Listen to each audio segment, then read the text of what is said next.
Осы ата мен үнемі бір үлкен кісілерден сұрағым келетін бір дүние бар да, адам өз-өзін жеңу үшін не істеу керек? Ғанижан, сен ақсақал деп менен сұрайсың.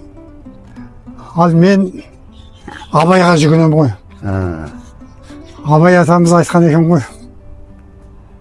Мықтымын деп мақтанба, ақыл білсең дейді.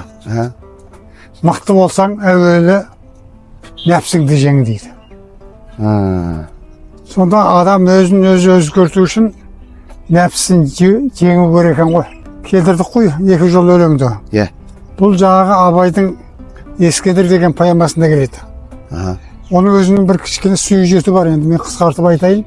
Ескендір деген патша болады, Филипп деген патшаның баласы ғой енді. Сол 21 жасында таққа отырады, сондай жұлымыры патша болады. Ауадағын алмап, жердегін жалмап, жан жағын жайпап, елдің бәрін жаулап сөйтеді ғой.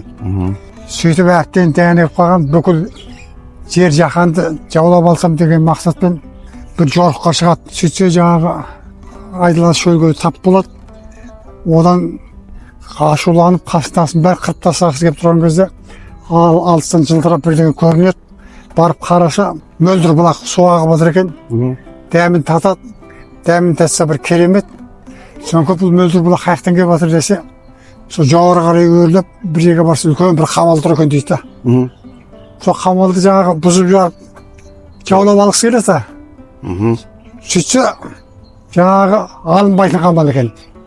Әрі өленеді, бері өленеді. Сол кезде аш деп айқайлайды жаңағы. Сөйтсе іштен бір қария дауыстайды ғой. Ей дейді, мықтымын деп мақтанба, ақыл білсең, мықты болсаң өзіңнің нәпсіңді жең дейді.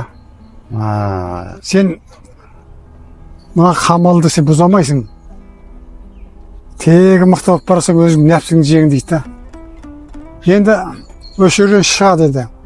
Шал енді сонда екі нәрсені айтып тұр да, бірінші қамалдың мықтылығын, екінші адамның өзінің нәпсінің мықтылығын. Сонда қамалды жеңген адам батыр емес екен да, ал өзінің нәпсісін жеңген адам батыр екен, мықты екен. Қалай адам өзінің нәпсісін жеңуге болады? Сөйтсе адамға бірінші керек нәрсе қанағат екен ғой.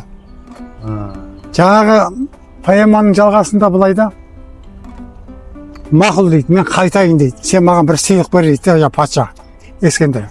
Сол шал жаңағы шүберекке оралған бірдеңе лақтырып жібереді. Сөйтіп ашып қараса, жаңның ішінде бір қу сүйек шығады. Мына неғылған сүйек деп лақтырып тастайды. Сөйтсе оның қасында жаңағы Аристотель деген данышпан кемеңгер ғұлама бар екен да. Сол айтады, бұнда бір не бар? Ғибрат бар. Дейді, таразыны алады да, бір жағына жаңағы сүйекті қояды, бір жағына алтындарын, күмістерін үйіп төгіп, екінші жағына қояды. Сөйтсе жаңағына сүйекті басамайды ғой. Жаңағы патша келеді, барлық қару жарағын салады, сауытын салады, бәрі басамайды. Сөйтсе Аристотель келеді, жаңағы бір уыс топырақты алып, жаңағы сүйекке тастайсыз да, сүйектен барасында сылқ етіп түсіп кетеді, басып қалады. Бұның енді ғибрат не деген кезде айтады ғой Аристотель, мынау адамның көз сүйегі дейді. Бұл көз сүйек еш уақытта тоймайды дейді дүниеге. Алтын сабасың, күміс сабасың, қару жарақ дүниенің бәрін сабасың, бірақ ол тоймайды. Ал оны тойдыратын бір уыс топырақ. Значит, адамның көзі өлгеннен кейін бар, бірақ тойады екен да. Ал енді одан бір тойдыру үшін не істеу керек? Одан бір тойдыру үшін қанағат қылу керек, шүкіршілік қылу керек, сабыр қылу керек.